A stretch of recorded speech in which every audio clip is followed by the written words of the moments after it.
사도행전 38절에서 42절 말씀이거든요.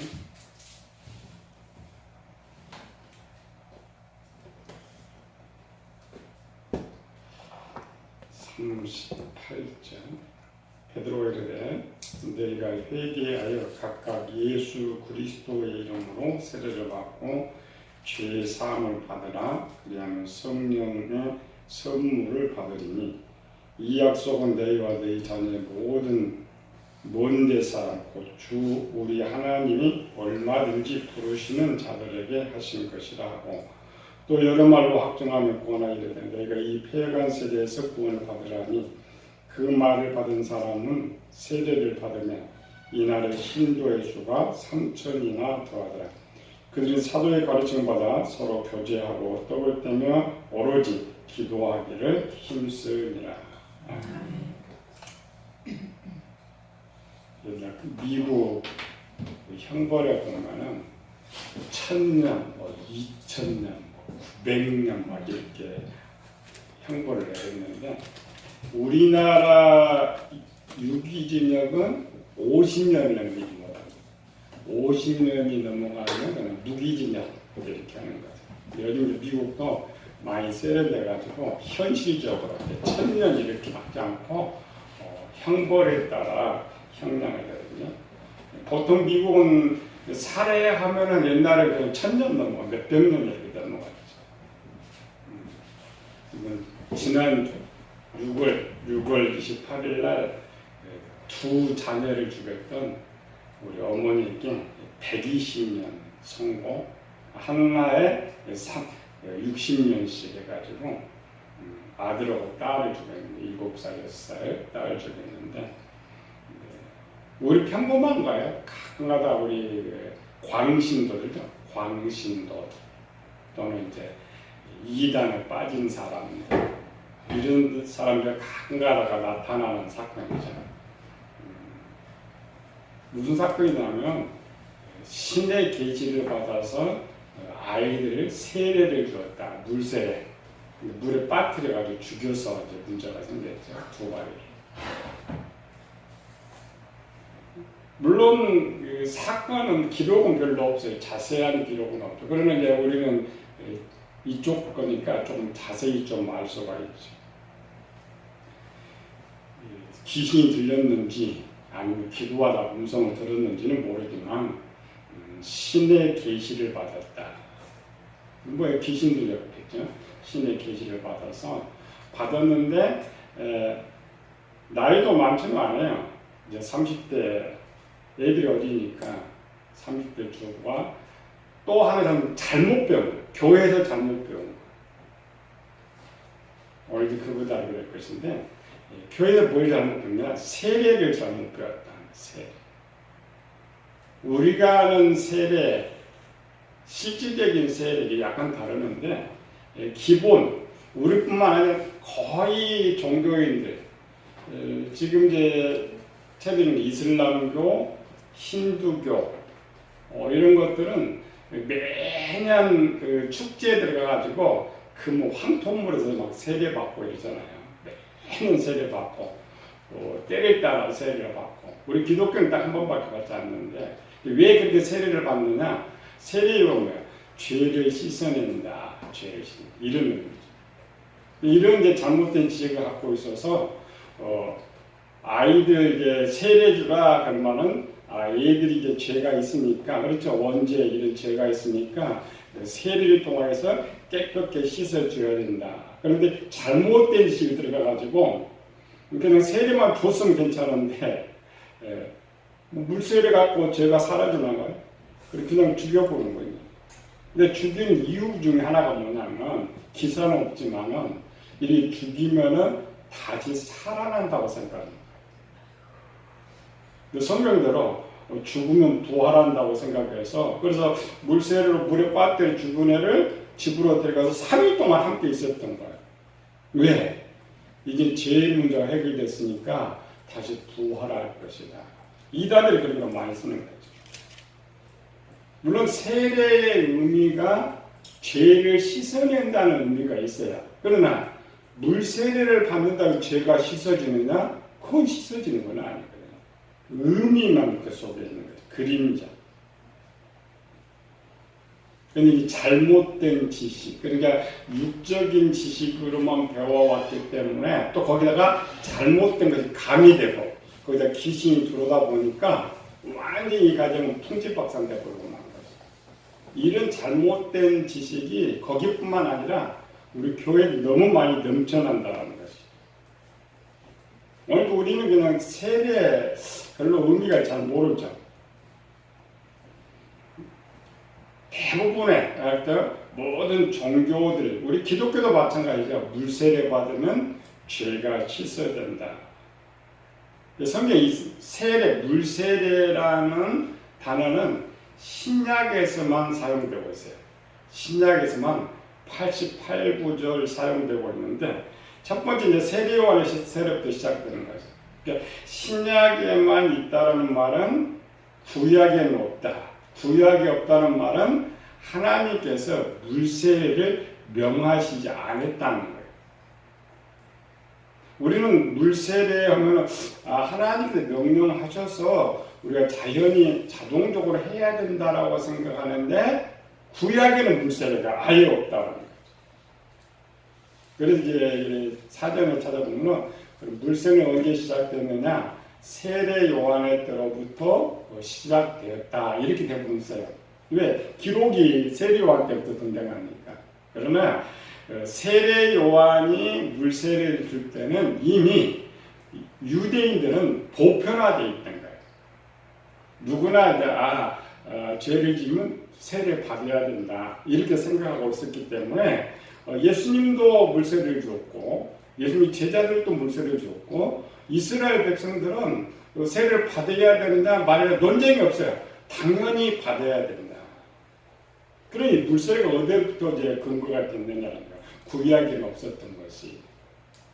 이제 쭉 추론해 가보면은 BC 586년 유다가 멸망하고 말이죠.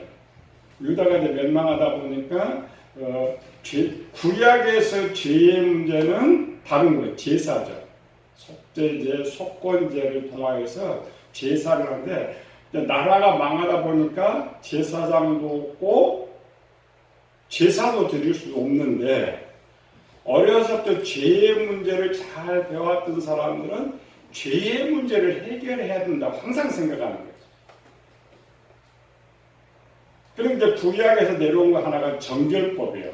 정결법. 그러니까 제사제도는 없었는데 정결법. 우슬저 불을 찍어가지고 씻어주는 이 정결법은 이제는 제사장이었고 포로로 잡혀갔어도 행할 수가 있었던 거예요. 그래서 그 정결법을 통하여서 지내다가 이것이 이제 확대돼가지고 물세례도 변하지 않았겠느냐. 근거 유래가 이제 나오지 않기 때문에. 그래서 문제는 죄는 영혼에 있는 것인데 물세례를 받아서는 죄를 씻어내지 못한다. 그럼에도 불구하고 왜 예수님이나 하나님은 물세례를 그대로 인정을 시켰느냐 말이죠. 하나님 명령한 적이 없는데 사도 바울이죠. 좋은 것은 취하고 악은 그 모양이라도 버려라. 그러니까 죄를 씻는 것을 가장 쉽게 설명할 수 있는 것이 물세례였어요. 그래서 이스라엘 백성들은 물세례를 받는 착각이거든요. 물세례를 받으면서 죄가 씻어진다고 생각했는데 그게 아니고 그와 같이 죄를 씻으라는 표현으로 이제 물세례가 됐는데 이 잘못 교육되다 보니까 물세례 받음으로 죄가 다 씻어졌다고 생각합니다. 그게 착각인 것이죠. 근데 왜 그럼 사람들은 이렇게 생각할까? 큰 많은 지금 이슬람과 힌두교도 그렇게 생각할까? 우리 집에 했죠. 육적 생각으로 하고 또 거듭나서도 영적으로 어리기 때문에 또는 이제 귀신들이 잘못.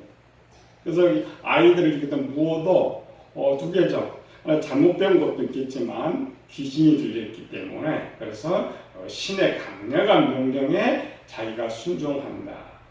게다가 이제 잘못된 지식 이렇게 죄 죽으면 다시 살아난다. 그게 로마서 6장에 나와요. 예수 그리스도께 세례를 받은 그는 다시 살아난다 이렇게 했기 때문에 잘못된 그러니까 문자 그대로 받으면 거기다가 믿어버리면 그렇게 되는 것이죠. 외형적으로 보면은 참 신앙은 정말 좋은 신앙이죠. 신의 명령에 순종해야 된다라는 신앙을 잘 가졌는데 잘못된 지식이 자기를 망하게 했던 이런 것들을 볼 수가 있죠.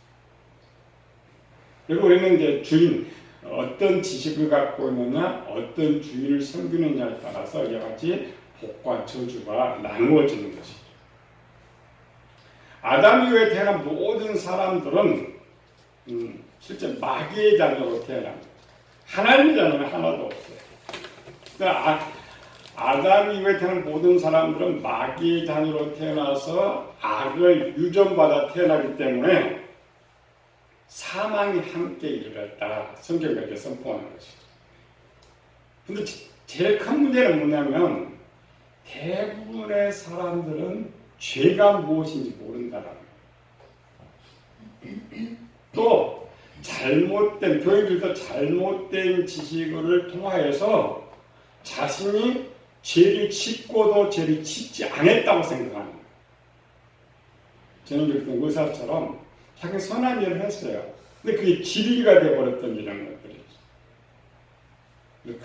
죄는 크게 둘로 나눈다 했죠. 하나는 주인 배반죄, 하나는 주인 명령에 순종하지 않는 죄.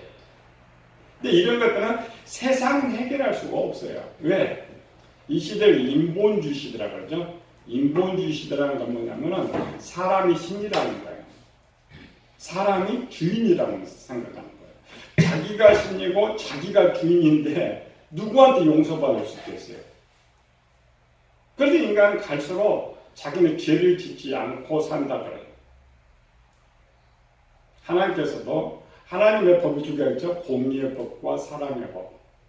하나님 사랑의 법이 우리에게 은혜를 베풀어 주는데 무슨 은혜 줬다고요? 주인을 배반했든지 주인이 어떤 죄를 지었든지 회개하면 용서하는 것이 아니고 돌아오면 용서해야 된다. 그게 해결하겠죠. 우리가 생각하는 회개는 말로 하는 것이고 하나님이 원하시는 회개는 돌아오는 것, 주인에게 돌아오는 것, 주인 명령에 순종하면 하나님 용서해 주시는 거예요. 입술의 고백이 아니라. 근데 오늘 우리는 뭐냐면 돌아오라 그러면은 교인들은 나 이제 교회에 돌아왔으니까 교회에 다니니까 그럼 돌아왔다라고 생각해요. 성경에 말하는 돌아오면 이 육체가 돌아오는 거 말하는 거 아니에요. 왜? 영혼이 돌아오는 거. 그래서 요한복음 4장 23절 24절에 아버지께 예배하는 영과 진리로 예배할지니라. 영혼이 돌아오는 영혼이 육체가 아니고 육체가 와서 예배 드리는 것이 진짜 영혼이 돌아온다. 영은 뭐예요? 영의 생각. 영의 생각. 하나님이 나의 아버지시다. 하나님 나의 주인이시다. 그래서 항상 이 하나님을 기쁘시게 해야 된다. 그게 영의 생각이고 진리는 마음의 부분이죠. 마음에 그것도 어때요? 진리가 어디 있다고요? 지혜가 있고 지식이 있고 진리 있는데 세 개를 다 하나님하고 채우는 거예요. 하나님 완전히 차 있는 상태. 돌아온다는 건 뭐예요? 육체. 하나님 순종한다라는 거예요. 그래서 주의를 올바로 알고 하나님 말씀이 마음에 가득 채워져서 하나님께 돌아와서 복종하는 것. 그게 돌아오는 거예요. 몸만 와서 예배 드리는 것이 아니라 그래서 신명기 6장 뭐죠? 마음을 다하고 뜻을 다하고 힘을 다하여 주 너희 하나님을 사랑하라. 똑같아요. 돌아오라라는 돌아와. 근데 이런 돌아오는 것은 외적으로 우리가 알 수는 없는 거죠. 오직 누구만이야? 내가 진정으로 돌아왔는지. 근데 그 진정으로 돌아온 것을 하나님의 판단에 있는 거예요. 우리는 사람에게 입증봐. 오늘 이 말씀은 교회 왔네? 이렇게 생각하죠. 아니면 하나님께서는 우리 영혼이 진정으로 돌아왔느냐 하나님께서 판단하십니다. 근데 내가 진정으로 돌아왔는지는 어떻게 한다고요? 딱 두 가지.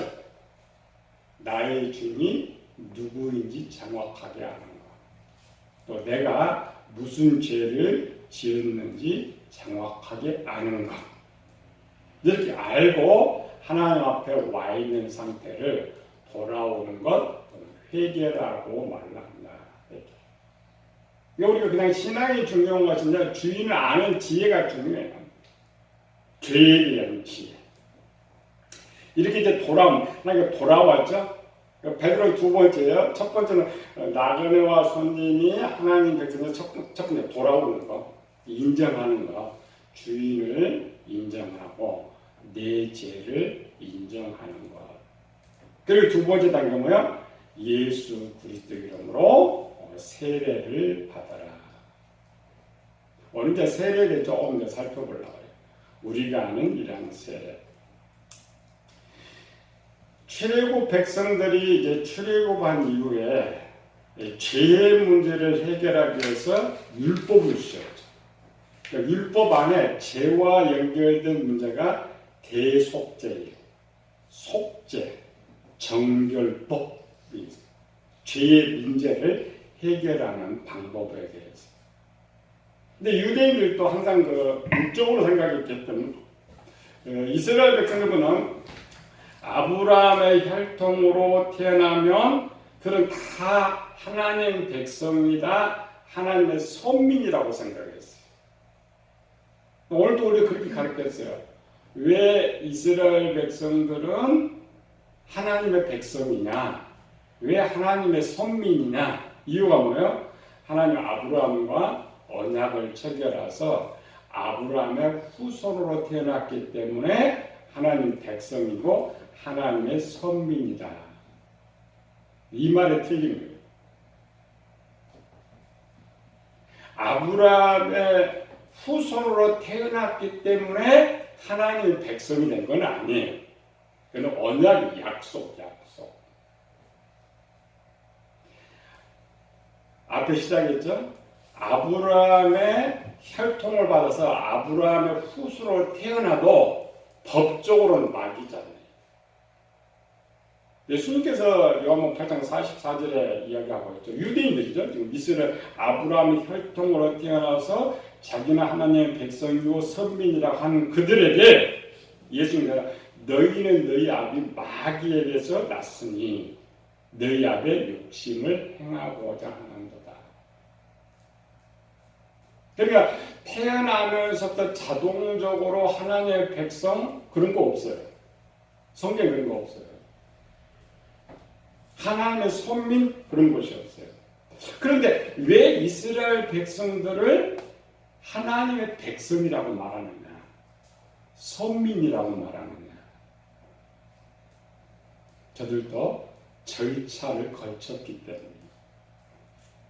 그러니까 아브라함의 혈통으로 태어난 사람들이 하나님의 백성 되게 해준다는 언약. 근데 언약인데 언약은 무엇을 해야 그 적용이 되는 거예요. 적용. 그들을 어떻게 해서 하나님 백성이 됐을까요? 할례입니다. 창세기 우리는 할례 배우죠. 할례를 언약을 받아서 할례라는 절차를 통과하면 하나님께 할례를 통과를 보고 창세기 10장인가 포피를 베지 않는 자는 내 백성을 끊어진다고 했죠. 그러니까 할례를 행하지 않으면 절대 하나님 백성이 될 수가 없어요. 똑같이 아브라함도 살아요. 그 땅에 살아가지만 하나님께서는 백성이 아니다고. 그러나 할례를 하는 순간 그 절차를 밟으면 비로소 하나님께서 근데 이스라엘은 그걸 모르고 그냥 의무적으로 했던 거예요. 무슨 뜻인지 모르고 그냥 하나님의 명령에서 남기 8일 만에 할례를 하는데 그렇게 행하고 살았던 거예요. 진짜 의미를 몰랐지. 그래서 이스라엘 아브라함의 후손으로 태어난 사람들은 할례를 통하였어요. 그런데 이스라엘 백성은 율법에는 이미 이제 태어나서 남이 8일 만에 할례를 행해서 하나님 백성이 되어 있기 때문에 율법 자체에는 주인 배반죄가 없어요. 또 구약에는 하나님 믿고 구원받으라는 내용 자체가 아예 없어요. 왜? 태어나면서도 할례를 통해서 백성이 되어버렸기 때문에 배반죄가 끝난 거죠. 그러니까 할례를 하는 순간에 조상으로부터 내려온 모든 죄가 끊어져 버리는 거예요. 하나님 용서해 주는 거예요. 그래서 율법에는 하나의 백성으로 살면서 지은 두 번째 죄만 해당이 되고 있다는 것이죠. 우리가 이제 구약을 잘못 보면 구약에도 하나님 믿고 구원받으라 이런 내용이 있을 것 같은데 한 곳도 없다는 게 어려서부터 그렇게 살아왔기 때문에. 근데 오늘 지금 오순절에 모였던 이 유대인들, 오순절에 모여있던 유대인들은 지금 무슨 생각을 갖고 있냐면 의미는 모르지만 우리는 아브라함의 혈통으로 태어났기 때문에 하나님의 백성이다라고 생각하고 있었단 말이에요. 그래서 이들에게 할례, 세례를 받으라라고 말한다면 첫 번째가 두 번째도 생각이에요. 우리가 그동안 하나님 말씀을 잘 살지 못해서 지금 그 세례를 받으라고 명령하고 있구나 착각할 수가 있다는 것이죠. 그래서 베드로는 정확하게 예수 그리스도의 이름으로 세례를 받으라 이렇게 쓰는 거예요. 쉽게 말하는 거죠. 우리가 쌀을 사면 쌀 봉투에 쌀이라는 말만 써주세요. 앞에 뭐가 더 있죠? 뭐가 있어요? 이름, 경기미, 광화미, 오대산 쌀. 그 뭐예요? 왜 그렇게 붙여요? 쌀은 쌀인데 쌀이 달라. 쉽게 말해서. 그러니까 일반 그냥 세례다 그러면 되는데 세례 이름이 하나 더 붙었어요. 예수 그리스도의 이름으로. 그러면 세례는 세례인데 세례가 다르구나. 세례. 원래 이제 이 세례는 구약에서 할례, 제사, 정결법이 이제 하나로 뭉쳐가지고 세례라는 의미 속에 사실 들어와요. 우리가 이제 우리가 지금 할례만 배워도 몇 년 지금 배우고 있어요. 할례만. 세례도 엄청 많습니다. 그러나 쉽게 세 개가 그런데 그중 대표적인 것이 구약에는 유대인의 의무죠. 할례가 의무고 제사가 의무다. 할례. 세례는 그 두 개가 들어왔다. 그래서 신약에는 세례가 두 개예요. 하나는 요한의 세례가 있고 예수 그리스도의 세례가 있고 왠지 생각나죠? 예수 그리스도 이름으로 세례는 뭐고 요한의 세례는 뭐냐? 구약과 연결하면 예수 그리스도의 세례는 구약의 할례고 요한의 세례는 구약의 제사다 이렇게 생각하면 돼요. 그러니까 할례는 딱 한 번 봤죠? 제사는 죄를 지을 때마다 봤죠. 그래서 예수 그리스도의 세례는 원죄를 해결하는 것이고 요한의 세례는 자범죄를 해결하는 것이고. 그래서 마태복음 3장에 있죠. 예루살렘 온 유다 사람들이 자기의 죄를 자복하고 세례를 받았다. 자기의 죄를 자복하고 세례를 받았다. 딱 거기 한 번밖에 없어요. 예수 그리스도로 세례를 받으라. 초대교회는 이제 구별이 잘 안 되기 때문에 하나죠. 단번에 받는 세례가 있고 반복적으로 받는 세례가 있고. 그래서 예수 그리스도의 세례가 뭐냐?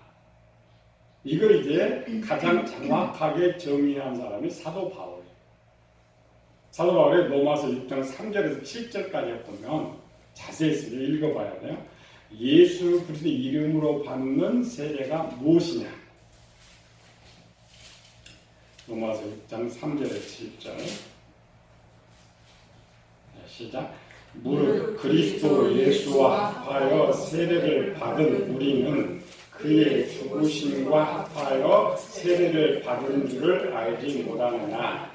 그러므로 우리가 그의 죽으심과 합하여 세례를 받음으로 그와 함께 장사되었나니 이는 아버지의 영광으로 말미암아 그리스도를 죽은 자 가운데서 살리심과 같이 우리로 또한 새 생명 가운데 행하게 하려 함이라.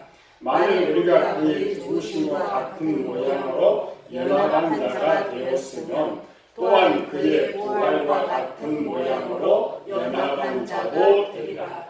우리가 알거니와 우리 옛사람이 예수와 함께 십자가에 못 박힌 것은 죄의 몸이 죽어 다시는 우리가 죄의 종노릇 하지 아니하려 함이니 이는 죽은 자가 죄에서 벗어나 의롭다 하심을 얻었습니다. 많은 거죠. 그러니까 여기 세례는 단 한 번의 세례, 반복적인 세례가 아니고 여기 세례는 죽음을 말하고 근데 죽는데 뭐냐? 죄가 죽는다. 그러니까 예수 그리스도의 이름으로 세례는 딱 한 번, 평생 한 번 받게 되는데 그 의미가 뭐라고요? 죄가 죽는 거. 우리 옛사람이 죽는 거. 그러니까 할례가 그랬죠? 조상으로부터 받은 모든 유전죄를 할례를 통해 딱 잘라내버리는 것처럼 이 첫 번째 세례의 의미는 그런 예수 그리스도의 이름 세례는 지금까지 내려온 모든 유전죄를 단번에 끊어주는 용서하는 회개다. 그래서 우리 기독교는 이거 한 번밖에 아니에요. 반복적으로 받지 않습니다. 그리고 우리는 심지어 천주교에서 영세를 받은 것까지도 인정해요. 어떤 분은 인정하지 않지만 왜? 예수님의 용서가 끝났기 때문에. 그래서 기독교가 받는 세례는 구약의 할례, 단 한 번의 세례, 이슬람과 힌두교도 지금 받는 것은 아까 속죄, 반복적인 그런 세례다라는 것이죠. 그래서 이제 사도 베드로가 그래서 그걸 강조한 거예요. 저도 이제 무슨 말인지 몰랐죠. 그래서 딱 듣는 순간 세례는 있는데 또 다른 세례가 있다. 다른 세례가 있다. 왜 다른 세례가 있느냐? 이스라엘 백성이다. 법적으로는 지금 하나님 백성입니다. 그들 생각에 법적으로는 하나님의 백성이라고 생각했는데 뭘 잃어버렸는지 지금 오순절에 모인 사람들은 예수님의 선포를 잃어버렸어요. 예수님 선포가 뭐예요? 요한복음 1장 12절, 13절 영접하는 자, 그 이름을 믿는 하나님의 자녀는 권세를 주는 이 혈통으로나 육종으로 나아지 아니하고 굉장히 중요한 선언을 했어요. 과거 유대인들은 약속받은 사람들이 할례를 받으면 하나님 백성이 되도록 돼 있는데 예수님 그걸 파기시켜버린 아브라함의 혈통으로 나서 할례를 행할지라도 그들이 그 법으로 하나님 백성된 법을 파괴시켜버렸단 말이죠. 그런데 저들이 예수를 안 믿었기 때문에 그걸 모르고 있었던 거예요. 그래서 그들은 뭐냐면 이 포피를 베는 것으로 끝난다고 생각했는데 이 언약이 파괴돼 버렸다. 그 언약이 파괴됨으로써 이제 새로운 법을 적용했다. 그래서 이제는 이스라엘 백성들일지라도 할례를 해서 하나님 백성 되는 건 아니에요. 근데 지금도 걔들은 아브라함 혈통 나와 할례를 하면 하나님 백성들 생각한단 말이에요. 파괴된 거예요.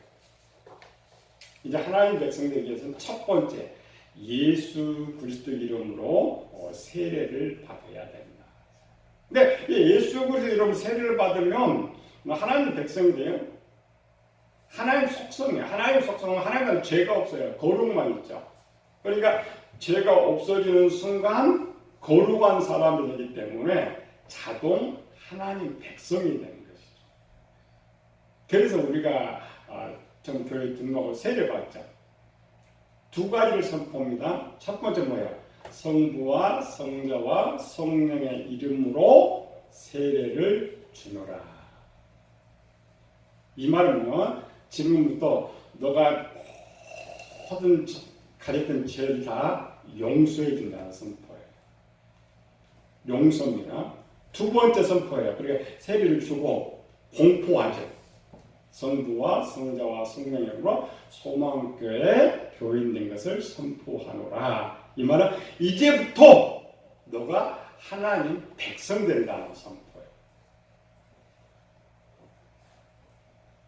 그럼 왜 물세례는 똑같은 물세례인데 예수 이름으로 세례를 받아야 되느냐라는 거죠. 그래서 사도 베드로가 먼저 했어요. 예수님이 누구냐. 사도행 2장 30절 그러니까 주와 그리스도 너희 주인이고 구원자가 되게 하셨다. 그리고 오직 용서, 이 첫 번째 용서는 누구만 해요? 주인만 해줄 수 있으니까. 주인만. 그래서 예수 이름으로 대신 사용하지만 실제로 예수님이 주인의 위치에서 와서 그 죄를 용서해 주는 거예요. 그게 예수 그리스도 이름으로 세례입니다. 우리 실제는 이제 이 시대에는 아직 삼위일체가 정립이 안 돼서 예수만 쓰는 것이고, 우리는 이제 삼위일체가 다 정립이 돼서 성부, 성자, 성령의 이름으로 이렇게 쓰는 것입니다. 똑같은 거예요. 근데 가장 문제는 뭐냐면 이렇게 세례를 받고 선포를 받고 자기가 하나님 백성이 되었다고 착각한단 말이죠. 이스라엘 백성들처럼 아브라함의 후손으로 태어나면 자기는 하나님을 착각한 것처럼. 그건 교육입니다. 교육과 절차. 영적으로 볼 수가 없으니까 이런 절차를 밟아야 네가 하나님 백성이 된다는 것을 가르쳐 주는 거예요. 그러니까 교회에 세례받고 선포됐다고 해서 하나님 백성은 아니에요. 우리말로 그냥 교인이에요. 소망교회 교인일 뿐이지 하나님 백성은 아니다. 그럼 보세요. 영적인 것. 반드시 이 영적으로 이러한 체험이 있어야 됩니다. 체험. 우리 가르치는 우리는 이제 성경마다 가르치는 그 체험을 어떻게 알 수 있느냐 또 물어보는 거죠. 어떻게 알 수 있어요? 내가 나그네와 손님이 내가 지금 오순절 절일처럼 준비가 되어 있으면 하나님이 나를 찾아오셔서 영적으로 이런 체험을 하게 되는데 그 누가 가르쳐줘서 하는 것이냐? 본인이 직접 봐요. 본인이 하게 돼. 본인. 그런 걸 우리는 성령 세례라고 해요. 그 세례는. 세례는 세례인데 전자는 물세례고 후자는 성령 세례라고 해요. 이 성령 세례를 받으면 본인이 알아요. 형식이 아니라 본인이 알아요. 그래서 내 죄가 다 사함받았구나. 내가 하나님 백성이 되었구나. 그때 비로소 우리가 하나님 백성이 됩니다. 이게 세례의 의미죠. 근데 오늘 우리 이제 이 세례를 잘못 지금 착각해가지고 항상 어린아이 신앙 지식 속에서 어린아이 신앙. 그래서 착각 속에 살아가요. 그냥 물세례 받고 나는 하나님 백성이고 성도니까 이제 죽으면 천국 간다고. 근데 이상하죠. 어느 날 교회를 가버려요. 교회를 떠나가. 어느 날 배반해요. 잘못된 짓이. 그런 훈련. 우리가 저 육신의 눈으로 보이는 것들은 진짜가 아니다. 그러면 육신으로 보이는 세례도 진짜가 아니에요. 그렇기 때문에 우리가 반드시 진짜 영적으로 체험할 수 있는 세례. 그것이 우리 중요하다. 그래서 영적으로 체험했던 이들의 모습. 이게 이제 신약 시대의 천년. 오늘 맥주감사절이죠. 맥주감사절 왜 안 지키는지 알았는데 다음 주 좀 자세히 설명하고요. 이게 첫 열매예요. 그래서 야고보도요. 우리의 첫 열매. 구약 이스라엘 백성들이 첫 열매가 되듯이 우리가 되는 거죠. 우리는 교육뿐이에요. 육적인 교육을 잘 받아서 잘 받으면 반드시 영적 체험을 통하면 이제는 의심하지 않고 정말 하나님 백성으로 살아갈 수가 있어요. 전자는 교인으로 살아가요. 교인과 하나님과는 전혀 다릅니다. 이런 체험을 통하여서 정말 하나님 백성 되어서 하나님 기쁘시게 하고 하나님 천년노가 되시기를 예수님으로 축원합니다. 은혜로우신 아버지 하나님 감사와 찬양을 돌립니다. 부족하고 나간 저희가 오랜 세월 배우지만 딱 한 번 세례받고 수십 년을 잃어버리고 살기 때문에 하나님의 의미를 모릅니다.